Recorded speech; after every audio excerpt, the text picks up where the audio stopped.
Congo.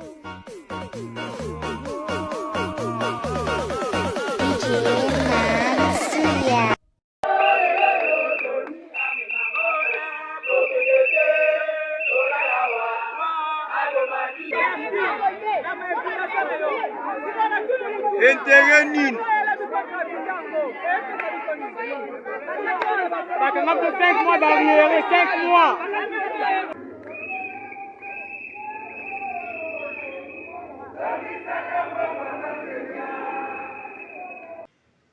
Bonjour Kinshasa, bonjour RDC, bonjour Mokili Mobimba. D'ici là, portez-vous bien, que vous êtes Belém, c'est la émission de Bino Bomesana pour la émission Oyelobi la Capino sur toute l'actualité congolaise et pourquoi pas les actualités du monde. Ni Midi Tulinga pour la République démocratique du Congo parce qu'il y a des amours cannabis sans RDC qui peut exister parce qu'il y a 4 RDC de l'histoire, la biso et l'existence de la biso. Il y a le lolo parce que tout ça va congolais. Voilà le nouveau numéro d'émission de la mission Oyo, papa, tout le Bela, Makambo Itali, jeunesse congolaise. Jeunesse congolaise parce qu'ils ont tellement évolué à quoi aborder, mais l'autre aux Alana, moi, la mboka moko, à l'imbo de la mission Makambo Bele, la Itali, jeunesse, sur comment jeunesse congolaise pour qui vous allez. Sur comment les jeunes pour qui vous vivre. Na kochaka à côté ba ezali lokola ba fertilité et puis ba ezali lokola ba valeur parce que développement ya mboka ici mabaka la jeunesse et puis botombo ya kitato ekolo ezalaka na maboko ya jeunesse. Voilà fidèles téléspectateurs, merci de vous aider à continuer pour landa biso ndenge na laissé bino dès le début que na nouveau numéro émission ya biso ya lelo kozalanga mbote na plateau tokozala mwana mboka moko andimi kopartage na biso numéro ya sika émission na biso mpona kolobela makambo etali jeunesse congolaise makambo etali kosomi ya ekolo epuis parce eza tellement ebele ya kolobela na makambo etali jeunesse déjà kopesa ye parole ase présente bino moko boyeba ye epuis bocomprendre oyo ye azali mpe oyo asalaka pourquoi pas bocomprendre pensée na ye une contribution sur comment la jeunesse congolaise doit développer puis bonjour. Déjà, on a souhaité au bienvenue dans l'émission de la mission et puis on nous les a pour se présenter. Je me présente. Mon nom c'est Guy Bibila, parce que en étant congolais, il faut l'authenticité. Comme Tozo Bakissa, Dadi, le prénom. Je suis marié, j'ai 2 enfants. Et Naza, Moussa Massala, par exemple, pharmacie. D'autres activités, ça peut-être plus spirituelles, parce que je suis aussi un serviteur de Dieu. Je suis aussi chantre, peut-être. Plus tard, au moins, on a ma casquette de souci. Mais pour l'instant, pour les autres, ça ils ont collaboré sur la jeunesse parce que même na bamboula et les kaka, la jeunesse, c'est l'avenir de demain. Mboka o ezali jeunesse, eza mboka o eza appelé à disparaître un jour. Et ceux qui jeunesse ezo koka ko assumer relève te mboka wana mpe koka kosilisiste te yango moniki ya motu ya lelo na invitation ya bandeko tolobela makambo etali la jeunesse parce que c'est un danger tokouri danger moko énorme peut-être bato ebele bazoyeba te mais du moins tokoki kotalisa yango na émission ya lelo bolanda yango vraiment attentivement parce que okotire baleso mpe kosunga biso tocomprendre rôle osengeli tojouer na mboka oyo epuis makambo esengeli na biso kosala. Fidèles amis téléspectateurs, nous sommes de retour sur ce plateau pour la continuité de notre émission. Déjà, je vous avais annoncé dès le début que l'émission la mission à l'autre sur le plan jeunesse, en tout cas pour ne pas être pressé, donc vous allez scotcher, vous allez cimenter, vous allez tellement évoluer dans l'émission parce que toujours tout là makambo vraiment belé au bon négligeaka sur la jeunesse parce que bato belé bakomi ça neti la jeunesse l'avenir de demain neti moi slogan moko boye donc les aka simple expression moko boye une fois le parce que eza na français eza kopé c'est des moko boye or que jeunesse oyo toza kolobela lelo surtout na bamoment oyo tozali eza jeunesse oyo toza komona na basansi nyonso tu kozwa baresponsabilité mpona kosala relève ya mboka. Alors s'il faut jeunesse nde ezwa relève ya mboka c'est que jeunesse aza na baresponsabilité ebele aza na barole ebele fois jouer mpona amema mboka na botombwani. Alors il faut éveiller conscience ya jeunesse wana. Il faut non seulement éveiller conscience ya jeunesse mais totalisa mpe na bakonzi comment ba difficulté nini ba jeunesse wana eza kotraverse mpona lobby toloba te ke non voilà jeunesse eza boye bajeune bazosala parce que bazwaki bato ya kolobela te bazwaki bato ya kolakisa bango nzela te. C'est dans ce sens là nde toza kolobela yango toza koconscientiser bango encore une fois de plus mpona bazwa connaissance mpe bazwa boyebi ya ndenge nini esengeli bazala mpona lobby bazwa baresponsabilité na bango mpona kozwa relève ya mboka. Déjà topesi maloba na ndeko na biso tozali na plateau comme ça alimbolela biso apesa biso na malamu oyo akonsela biso mpona apesi bato nyonso kolanda biso émission oyo mote vraiment tozalaka na esengo na liboso koappartenir na mboka babengi république démocratique du Congo. Je crois que eza na discours moko biso tozolobela makambo etali politique donc nde toye awa toye koluka bavoi ya baélection te toye mpe na appartenance politique moko te toza mpe na makambo te oyo église te biso bakala te biso eloko ezosalisa biso awa eza kaka kolobela mboka ya Congo parce que moto oyo alingi Congo akolongola na baintérêt personnel akolongola nano bamakambo etali tribalisme akolongola makambo etali oyo etali babesoin moko ezotala kaka biye moko biso toyekolobela Congo. Comme toza na bolingo ya Congo mpe ya bakongolais tobomi nyonso etali politique tobomi nyonso etali soki makambo wana toza kuna donc abi napesi bakongolais na bakongolaise nyonso mbote bisi nyonso bozwami bamosusu baza libanda ya mboka boyeba ete bosalaka bino te tozalaka toujours na bino na mabondeli parce que toyebi ke bisika bozali soki mboka oyo ezalaki malamu nde bozalaki kuna te bamosusu bamosusu bokenda parce que omona ke makoki oyo oyi kozwa na mboka ezali te mboka epesi bino opportunité mpona bokoka kovanda na mboka na bino tozalaka de cœur na bino parce que bino mpe kosoutenaka biso kosunga biso na bafaso ebele oyeba ete tozalaka de cœur na bino et tozopesa mpe mbote na baoyo bavandi na Congo malgré pasi malgré nyonso ekoandure me tozosupporte kovanda na moko mpasi tokotika yango te so totiki moko tokotika yango banani donc mboka nzambe apesi biso yango efo tosala nyonso mpona congolais to congolaise nyonso azala na esengo mpe susi ya kokanisa mpona mboka na ye donc c'est déjà papa Jonas a dit sur le moment par rapport à la jeunesse. Et le but est que tu bosses bambaka, tu bosses bamikoloté, bamikolo bambaka, baza très important pour le monde. Mais bangote baosa la relève. Relève eza mikolo wana ti, bango bazokende. Parce que mboka ezalaka défini na hymne national na bango. Soki tozwi lebu congolais kaka hymne national na biso. Okomona makambo nyonso olobeli na kati ya hymne national wana eza makambo biso efo tokotisa na bavie na biso nde tozovivre na kati ya Congo. Dressons nos fonds, longtemps courbe. Est-ce que fond wana longtemps ezalaka toujours longtemps courbe? To il faut to actualiser yango na ndenge mosusu ke oyo ezalaki courbe mais komi lelo redressé. Donc ça dit que hymne national ekotikala kaka te ya passé.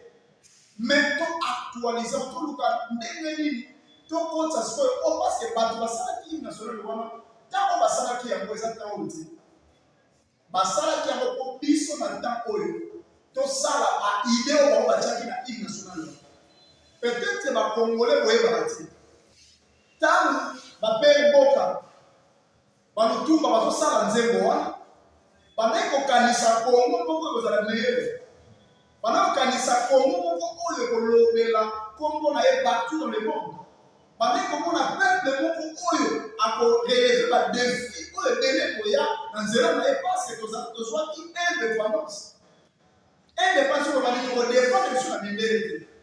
Or so totali na ntango wana c'était le jeune nde basimbaki destin ya mboka na biso Lumumba était jeune bakosa bino te Lumumba n'avait pas 40 ans bamobutu wana ntango bayaki bazalaki na baage oyo bino bokopesa bango te lelo c'était des jeunes et lelo eza mawa 50 d'années plus tard Congo ezaka rétréci Nous allons continuer toujours à croupir dans la misère la plus noire, la plus totale. Dans le niveau, il y a monde depuis le niveau Afrique, nous allons comment riser en bon à jeunes, ceux qui ont comprendre l'utilité de la mboka côté.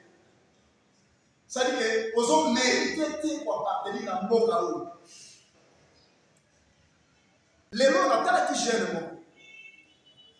Jeune, on a aye azoluka ndenge na kosala po asedroge parce que na kotouche bapoint wana nyonso tu me nazala na introduction kotalisa eloko ezopousse biso tokóma ntina niveau ya kolobela jeunesse po éveiller conscience ya jeunesse jeune ekoluka drogue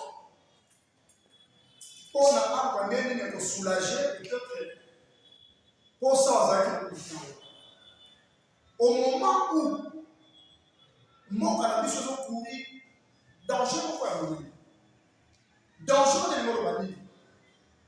Nous les Congolais, et ça, discrimination, ça, nous pouvons la Cameroun, Congo en tant que pays. Tout est partout au Kenya, partout au Kenya. À quel temps on se voit dans le Bayo? Ça n'a pas le droit de dire. Parce que les chiffres, on est toujours bon dans le monde. Parce que la Babylone, on est toujours bon dans le monde. Tout est bien que nous sommes entourés dans 9 voisins. Et les 9 voisins, on ne croit pas que nous souhaitons avoir la mission. Non. Parce que Bamon, il ne faut pas survivre. Bamon, parce que la personne comme nous, on est mal. Bamon, parce que nous, on est pas la mission. Il va être jeune oyo, à ce moment au moment où on manque à la mission, tout ça envahi, tout ça agressé. Bon, il y a un problème, mais jeunesse pour les amis conscients, c'est pour dire demander. Tu se poser une question. Est-ce que jeunesse est à Congo, toi, la conscience? Ok, moi, dans mon cas, c'est vrai que le biais est belé. Déjà, dès l'entrée des jeux, au PC, déjà, facteur est belé, déjà, nous avons qui pour la nature, au niveau, qui déjà pour comprendre des messages, pour comprendre le vouloir la puissance dans tout ça organisé genre il y a des missions mais est-ce que les autres qui soit indice tout qui soit symbole oyo eza pour la qui ça ndenge nini jeune oyo aza conscient akoki kozala po to loba kité jeune oyo akoki ko assurer avenir ya Congo ya lobi to jeune oyo akoki kozwa relève ya Congo ya lobi jeunesse sango ekozala ndenge nini. Il faut tous avoir au moins la signe tout na bendis moko ezolakisa ntango ozotala biti seulement na komona ndenge jeune azosala makambo en tout cas eso azwi ba responsabilité oyo lobi akokosala mpona ntongo mama ya ekolo cité l'exemple ya Patrice Emery Lumumba cité l'exemple ya Joseph Mobutu. Ils étaient aussi des jeunes comme nous mais des jeunes qui étaient vraiment engagés dans la lutte et le lot tout le monde va résultat ya ba lutte na bango. Après, que le lot ceux qui Congo ont indépendance, c'est grâce à la jeune de quoi Lumumba. Le lot tous sont bien à Bango Béro national ou Béro national, c'est parce que l'État qui puis lutte na Bango et Bota qui va fouiller. Est-ce que le lot a pu sous Kondimaete na ba jeune au tous en Bango le lot pour côté la déjà tout pour mal na ba sorte ba jeune au ban pesi na ba sorte de surtout à trop. Ban pesi na ba bombé, ban pesi na diamba, ban pesi na sorte ya valeur est-ce que tout ça les sous na ba jeune wana oyo tokoki kotalela pe kotiela mitema mpona kobaki oui demain c'est possible avec bango mpona Congo ya lobi et ça va bien. Les journalistes, ils sont choqués. Mais pour le moment, on a pas eu ça que nous avons une incertitude à côté de la jeunesse sur le besoin de l'élève. Et nous, on a eu ça, les jeunes, comme on a eu, on a eu moi, ngolu ya kotama. Baza sima ba parti politique. Baza sima ba musicien. Baza sima ba joueur. Ça veut dire que oyo baza conscient. On va jouer rôle mon copain que ça prépondérant la mort à biso bazana. So otambolika kana ba ville na biso kuta ba débat o ba jeune basala. Et vous savez on passe. Ba débat ya ba bas étage. Ti lelo ba tosala ba débat ba héritier na ba fait. Ti lo ba tosala ba débat ba famille na ba fait. Et na époque moko ba jeune bazala qui tellement distrait na ba weye. Et aujourd'hui, les pays vont surtout à âge comment avancer, comment on a un problème. Est-ce que jeunesse va avoir conscience de n'a pas besoin d'un indice bon pour la terre, c'est ok, non? Comment tu as un problème sérieux? Oh, il y a ce que résoudre un monté long pied pour répondre contre les sous. Est-ce qu'il y a une idée? Tu as 20 ans passés, ma jeune bataille classée. Jeunesse, il y a 20 ans, où il y a des camions surtout.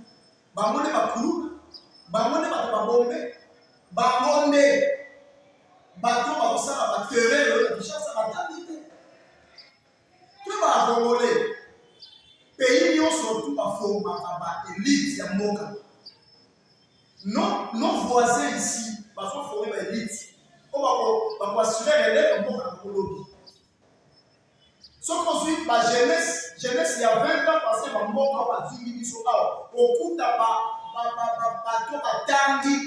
l'université, les Occidentaux de l'Élément. Maintenant, tout le Congo, il y a 20 ans en arrière, je ne vais pas attendre classe. Tant qu'on a pas vu la mission de l'Élément, je ne vais pas attendre. Et ça a été un plan pour empêcher les jeunes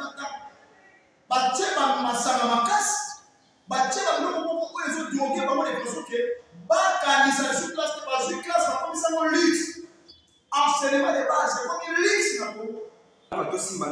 Parce que au toucher un présent très important, très capital et très sensible même en même moment.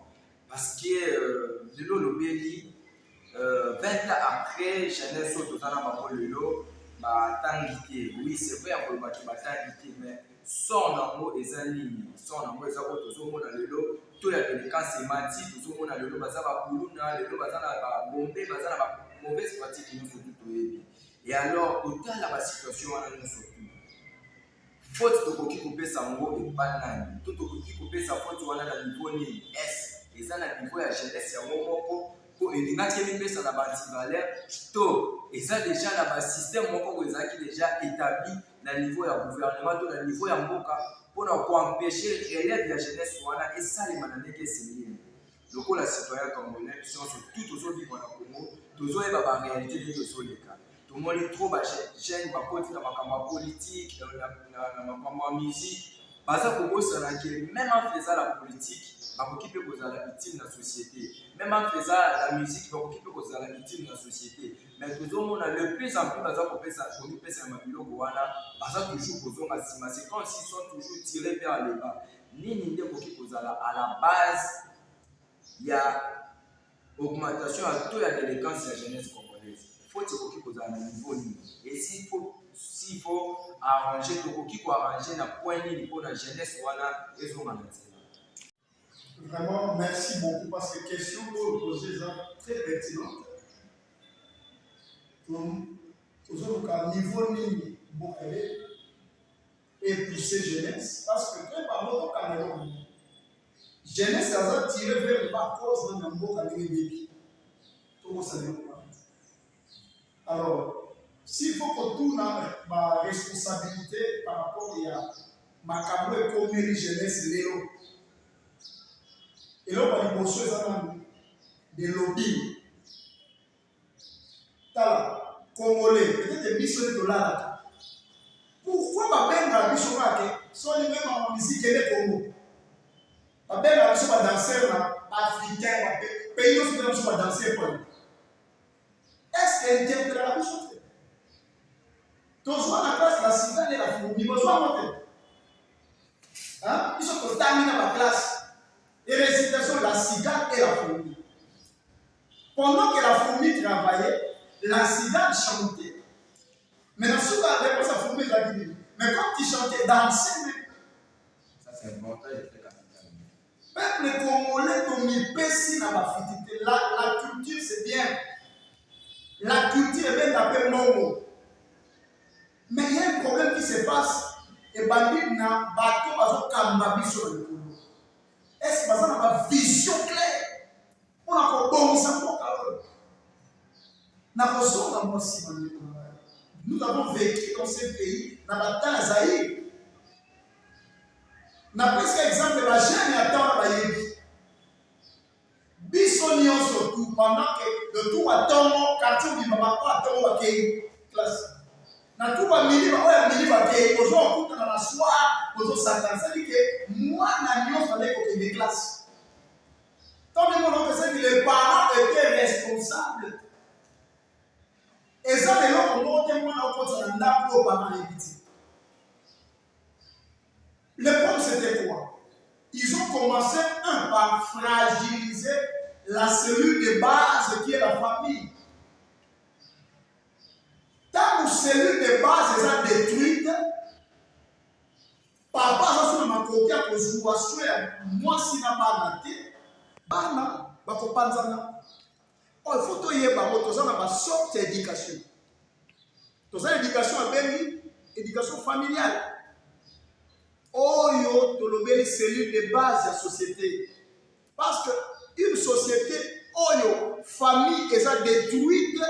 Et la société, mon déjà, pour résister.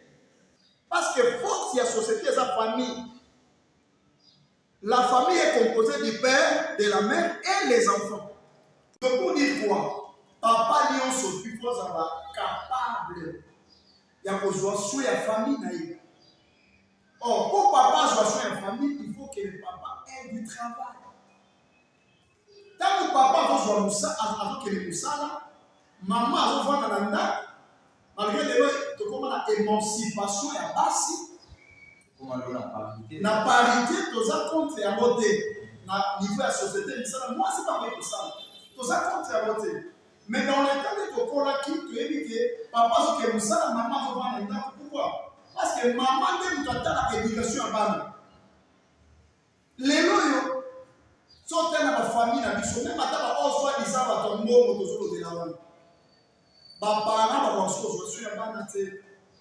papa ke musala, maman ke musala, batiki na ba bonne, bana baza encadré na ba bonne. Tant il y a sa bonne éducation, exactement. Le jeune entre eux se va vendre le basoli. Parce que celui de base, pratiquement les fois sur l'éducation du bosso, est détruite.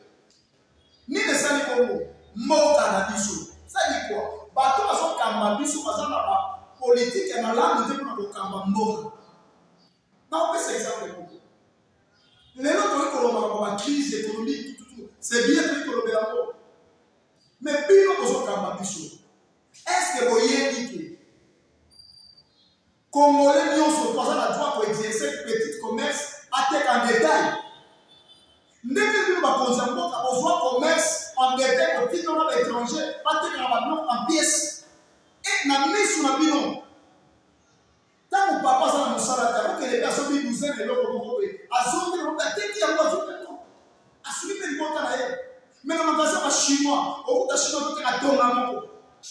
Ata la yo bouton. So yebi c'est le Congolais au tekani. Na misala ko ezate le moko. Papa na ba besoin ya ba ndenge ni moko ta misala na classe est tellement cher. On ne peut pas ndenge. Mon cannabis politique, la cosa bien politique salariale, la malhonnête. certes toyebi ke badifficulté ezali toyebi koloba lelo ke tokozwa bagouvernement nyonso eleka mais du moins toza bakongole toyebi ndenge mboka ezotambola likolo na ye kende na bafrontiere mpona ndenge nini bamboka ezoéchappe na bakrise eta tala baservice batindaka na banzela ya économie ya balingi bakende kosala barecouvrement na baboutique balikakende otala ndenge bazwaka mboka otika bapoche la police oyo eza censé ya kosala nini ya koasire koasire tokoloba nini sécurité ya bato na babien ya bango tala na bapolisi basala yosali ke twana mboka motu tozokifre d'intérêt et la jeunesse est laissée à son triste sort jeunesse ezosibir bapoa nyonso na likolo ekiteli ntina jeunesse moi tosa sorti eza te ntango lobaki 20 ans passé en classe etanga mitemo loba nini donc c'est génération nyonso tokoza sacrifier oyo babanda mosala moi je vis un papa directeur ya école nalobi mpo mwana na ngai nalembi fo nakende retraite nakende kopema misi nongo ezomona su malamu te donc le papa est tellement fatigué mosala na ye asali koyi kosala mais moyen akende pension eza te bazoforce yakala au moment où bachero basilisi mpe bazali okoki mpe okende kosala relève mpona basala mosala parlant de relève naza na point moko très capital mpona soulever soki okoki mpe kopesa makanisi lelo tomoni par exemple na moment oyo toza na moment ya identification mpe enrôlement ya électeur tomonaki CENI elasaki offre na bajeune congolais basenregistre mpona kotravaille na bacentre ya baenrôlement ya baélecteur mais lelo tozomona barésultat ntango tozobela relève po ifo kotala relève yango ekozala assuré na jeunesse nini oyo toza kolobela awa parce que nga moko esalaki na motema mpasi mikolo naki kozwa carte de lecteur na bureau ya CENI na moko ya babureau ya CENI eza na commune ya Kasavubu mais nazongaki j'étais très déçu puis nazongaki na choc makasi na motema ya kotala niveau ya bato oyo batie na bacentre ya CENI moto azokoka même pas koyeba kokoma kombo ya mutu na fiche mais yene mutu batie mpona a recevoir baélecteur oyo bakoya kose faire maboye so imagine mutu ya bongo bolobiki botikela ye relève mutu ya bongo bolobiki bapapa ya kala bakende na retraite mpo bango basala relève mpo bango basala continuité est ce que oza kopense ke Congo lobi ekozala bien géré na bato oyo baza na bapratique ya bongo parce que c'est bel et bien bon de dire que totika jeunesse ezwa relève mais jeunesse oyo vraiment ndenge kaka moko olobaki no tomoni vraiment bajeune wana to tokoki bakoki koservi biso d'exemple mpona kobassure relève wana mais tokozwa bango quand parce que classe baza kotanga bien ke banu eleki classe ezalaki bien te lelo tokoki kokumisa na gouvernement oyo eza en place avec le chef de l'état Félix Antoine Tshisekedi Tshilombo tomoni baklasse eza ofele na baniveau ya se oyo eza kopermettre bana bakende batanga classe bazwa mwanya mpona lobi mpe baya koassure relève wana mais est-ce que problème eza kaka na niveau ya enseignement est-ce que problème eza kaka niveau ya baautorité to mpe bajeune yango bango moko baza mpe bacompétent baza mpe kozwa conscience te ya oyo bango ifo basala lobi parce que eza na bato mosusu tomonaka aza héritier eloko moko boye mais ye moko aza koyeba sasi te ke aza kocomprendre te ke ye nde fo hérité oyo eza liboso na ye c'est comme si pensé na ye eza na oyo batie ye liboso na ye te bien ke ozolakisa ye ke place wana nde ifo otonga vie na yo place wana nde ifo otonga développement na yo mais c'est comme si ye moko aza kutu wana te eza lokola mwa oyo baza koservir ye likolo ya table ye aza kopréféré biloko eza na table ekoya na mabele mpo awelela na bato na mosusu to awelela na sanité est-ce que dans nyonso tu wana jeunesse yango bakonza mboka basala nini parce que tozomona oyo nyonso tu bozoloba bien ke bakonzi bazosala yango asa kosa te mais tozomona mwa baeffort eza kosalela po ke batya bango à l'aise mais na baniveau neti ya oyo ezoleka na CENI na babureau ya baenrôlement toza komona yango ke baresultat moko eza pasi eza koyokisana biso soni ya kotala ke okeboye na bureau ya CENI mais mutu oyo batie liboso ya machine azokoka même pas kokoma nkombo ya mutu azoluka balettre ya kondire moto azofinda mosapi na printe ya téléphone. C'est étonnant, ça fait mal. Ça fait mal. Tant que tozoluka babiloko ya boye, en tout cas des fois epesaka mposa kolela parce que tomonaki mboka yango toza kobunda mpo tomema yango na niveau moko boye. C'est comme s'il y a toujours des blocages, il y a toujours des freinages. Pourquoi? Tolobelaki makambo na biso eza na politique. Mais n'empêche que totala ata bakomotangi makolo ya lumumba parce que tomoni baélite oyo basalaki. Vraiment nazopesa merci na président de public. Parce que toyebi ke gratuité eza eloko ozali na kati ya constitution mboka na biso. Mais ezalaki na mauvaise foi ya bakonzi po appliquer eloko wana. Parce que soki totali baimmeuble etongami na baville na biso bambongo oyo ezwami na baposhe ya bato mboka bato ekotangisa bana kongo ebele baweli intérêt personnel. Mais vraiment merci beaucoup pour la gratuité parce que souci na biso eza ya jeunesse atama. Parce que pour toi assurer l'élève malamu lobi eza nde classe kotanga ko apprendre nde kosala biso ete jeunesse ezala makasi lobi.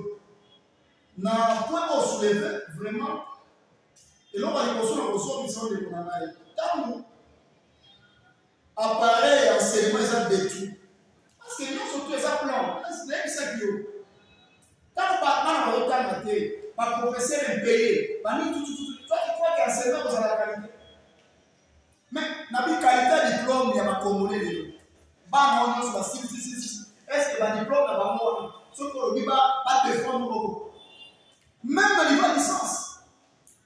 Je préfère lire pour donner sa formation dans le centre IAC. Parce que ma fonction, ma centre la CCC, ma mieux formé que l'université. On a encore l'université. Moi, j'aime les anglophones, les américains. Chez eux, papier et baraté. Sur le plan pragmatique, il faut être pragmatique, pratique. Sur le terrain. Les lois, ceux qui parlent dans un diplôme d'État, ça l'a interview Tamola, Tamusa caméra de journaliste. Ça l'a interview dans la Nécoana, on a vu diplôme Lélo. Oyo, on a distingué avec 70% de Yoka. Ce n'est pas moi qui aille, c'est ma sœur qui aille. Est-ce que Batobo va passer? Non, on a fait la bataille, mais il faut pas que parmi tant d'autres, il y en a ceux qui ont cette capacité-là de travailler correctement parce que vous savez. Ce qui pèse à bon mot, qui peut coloquer, on peut pas placer la série, ça parmi vous, basé dans ma capacité. Non, non, ne peut pas. Il y a un problème pour les gens qui nous soumettent la méritocratie. Les loyaux, à cause de la posada misala, ceux qui ont opportunité pour le monde dans le monde. Donc pour dire quoi? Il n'y a pas assez de place pour tout le monde. Mais il faut que nous devons d'abord nous servir. Donc, on se sert d'abord nous, donc moi et ma famille, mes cousins, mes tantes. Ça dit que moi, la tante, la maison, la boulotte, attends, il y a de l'autre côté, sauf que pour moi, de nous parce que mais ça, ils ont tellement moqué, non, ils ont tellement moqué, c'est ça, ils ont les cas. Ils ont mérité les choses dans le Congo. Même attends, les journalistes, on est au premier pôle. Azur opportunité pour ma casse. Comme il est, alors les sans-pouvoirs, tout ça, tout le monde a besoin de sans-pouvoirs. Dans la zone de il y a tribalisme, mais dans la zone de Baké, tellement que Misala est saté. Là, c'est tellement que les gens profitent. Oh, c'est ni, et ça, place, il y a l'impossible, il faut trouver dans nous, équité, il faut trouver justice. Pourquoi? Parce que si le destin est mort dans mon élection, c'est pour ça qu'on a monté. Comment vous faire la place donc des places 6 000 destins, comment tu as bateau, parce que tu es incompétent. Est-ce que tu peux expliquer le quoi? Nous sommes incapables de comment et ce qui est grave. Et je les canards en rôle membre na recensement. Si vous avez ça, vous avez recensement l'équipe en paix. Carte aux années, identité aux années. Et nous, on se fait ça. Mboka na biso. Congolais qui sont dans un c'est ça l'expérience. Nous avons dit que nous avons passé poste pour la responsabilité. Au moins, on soit signé qui top, on soit signé qui top. Plus que même à ton mboka. Mais si nous avons dit que c'est un mboka, on a travaillé. travailler pour le bien-être. Il y a un peu à bénéfice. Et les clamants à comprendre la tête. Jeunesse pour toujours détruire les lots. Ceux qui ont dit bon cannabis sur l'eau, mieux l'Obama. Ceux qui ont dit bon cannabis sur l'eau, mieux l'Iboso. Et que une nation a dit sur la Tanzoto. Total la jeunesse. Ma jeune passe à la place au Kénété, ma jeune est belle, passe à la balabala. Moi, mon nom, c'est au côté. Oui, tu peux même mettre un emploi pour ma jeune. Ma jeune a trouvé 5 000 par jour pour combattre la balabala à venir. Maman, vous avez besoin d'utiliser ma main, récolter ma chaîne dans ma quartier partout. Pour que moi, pour ça, il moi 5 000 les années pour travailler. Pour salir ma vie, ma vie.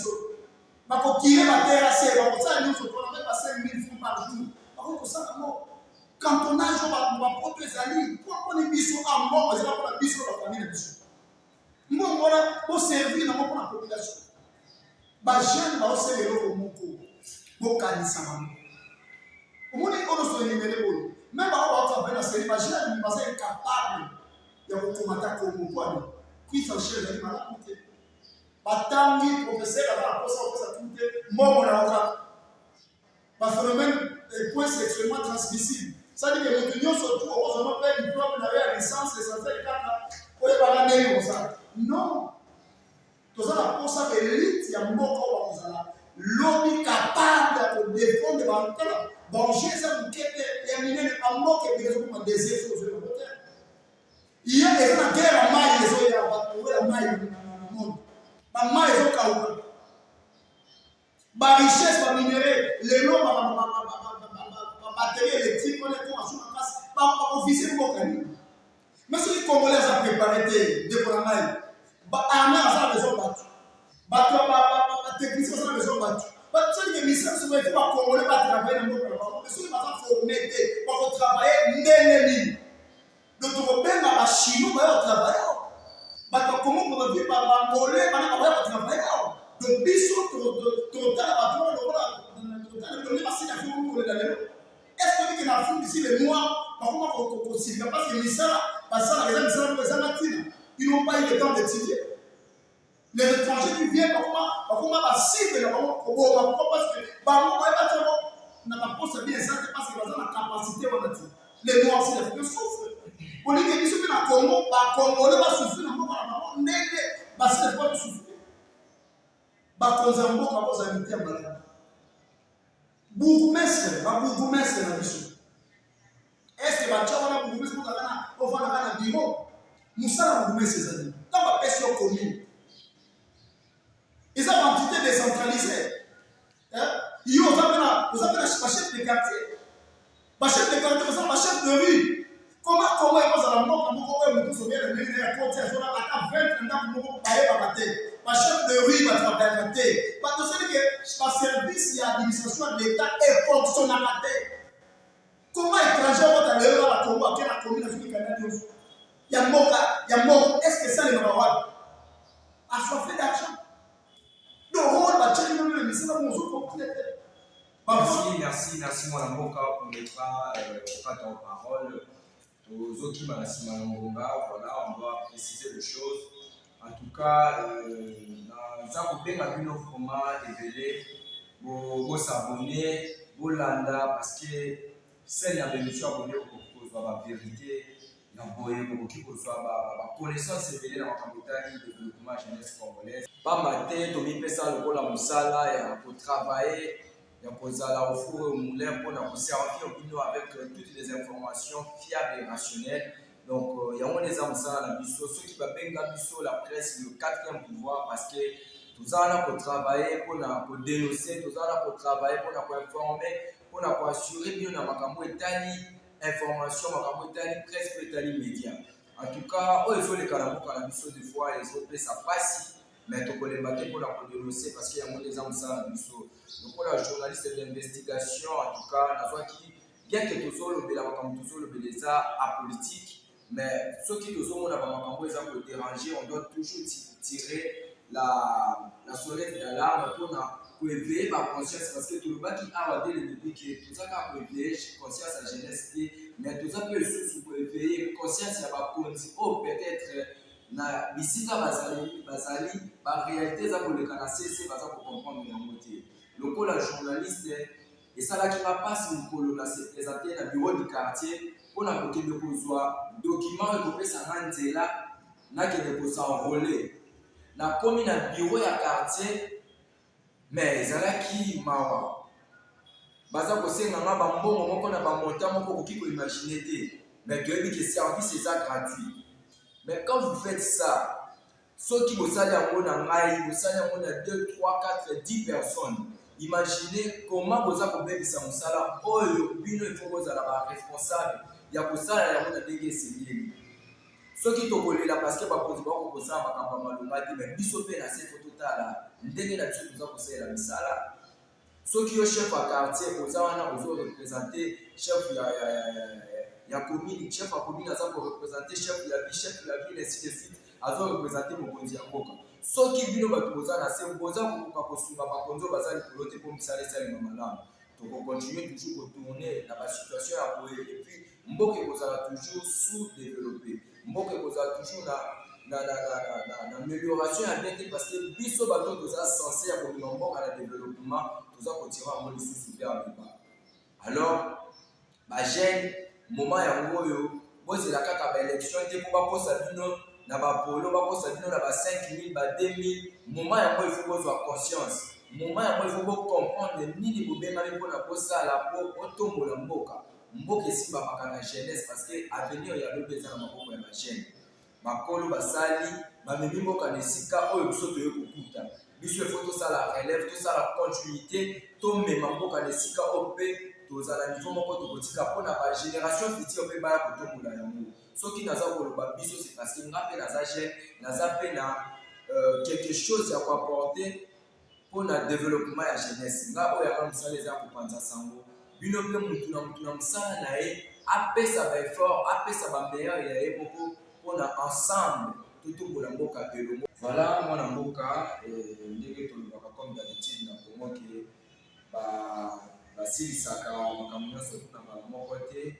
tolobi olobi oyo nyonso tokokaki koloba sur le développement tokomi vers la fin ya émission na biso soki quelques rappels na babiloko mosusu esengelaki osi bosimbaki te toujours mpona sensibilisation ya éveil ya conscience la jeunesse congolaise mot de la fin d'ailleurs s'il y a des salutations s'il y a un petit mot de la fin qui peut lancer pour la reconnaissance et puis pour la jeunesse congolaise nous sommes en vraiment merci beaucoup je crois que des fois toujours dans la tombe où il n'est parce que quand il y a un mot qui est en classe autant l'évolution à Boka Moussoussou autant la jeune à Boka Moussoussou ils sont fiers d'être chez eux.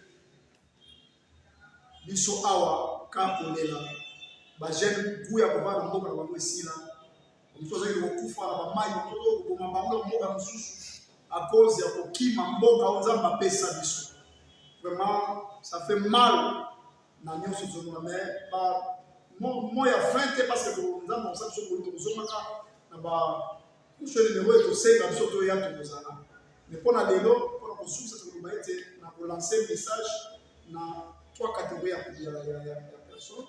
Il y a les émotions qui sont dans la Konzamboka. La Konzamboka, vous voyez, le mandat de l'État ici. Les logiques, les responsabilités, il y a des anatans au collègue. Mais après avoir collègue, imagine le la place sur le collègue. Donc, l'organisation a dit que vous devez aller à place.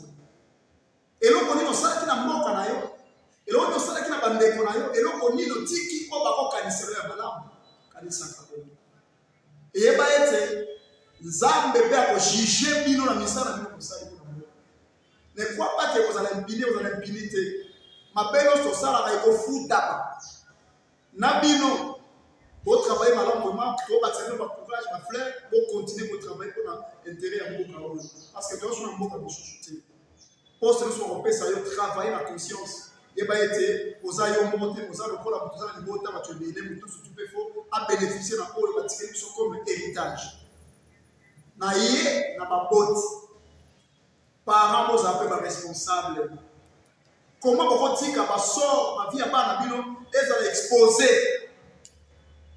lelo ba parents ba sola suna ba na te ba parents ba même pas comment ba baso se comporter na classe voire même na classe na ba quartier ba fréquenter ba nani ba parents ba tika responsabilité na bango ba foi même surtout vraiment bino pe ba parents ba bible le bino parents vont appeler juger pour la part so une possibilité ça te zala quand même na dignité à regarder ba ko lukata mike ozala okolisa ba malamu na yesu on a ba jeune parce que base ça est bon ba jeune to lamuka destin en moko eza na maboko na biso soki biso to be bisi to kwa ilelo comment ba kolobela mo sur l'obité comment ozala ba étranger lobi biso nde ba kolomboka avenir alobi eza biso jeunesse ba jeune fille pota ndeni kozolata mutu na place azali ayeba ko se comporter maintenant pour image ya mboka etekama malamu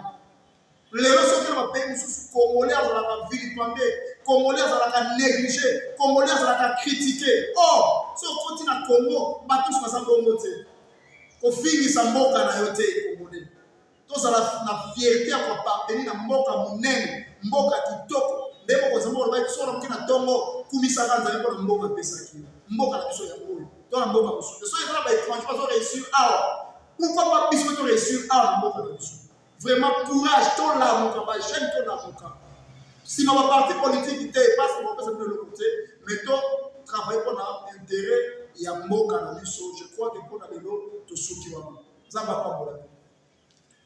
Nous savons que vous étiez très nombreux en train de nous suivre. Nous vous disons un grand merci. Ça, c'est votre émission. L'émission qui vous informe en temps réel, l'émission qui vous parle de réalité congolaise, sur comment la jeunesse congolaise doit évoluer, sur comment les autorités doivent prendre en charge leurs responsabilités à cause de la Bakondi pour faire fonctionner la jeunesse de les parents. Et c'est des côtés pour assurer l'éducation ya bana na bino.